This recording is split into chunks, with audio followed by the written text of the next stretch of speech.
Today is February 1, 2023. Dito na kami sa Houston, Texas, USA.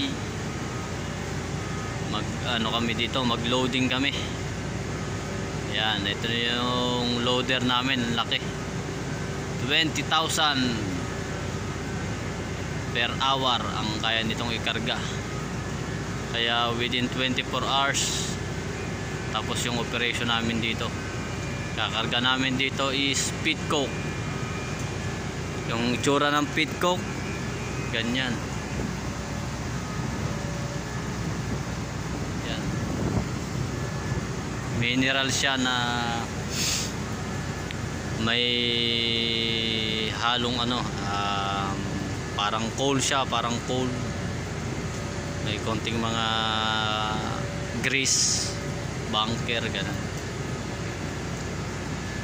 So ayan, nagpe-premiere na yung operator para mag-loading. Medyo may shower ng konti, rain, pero tuloy pa rin.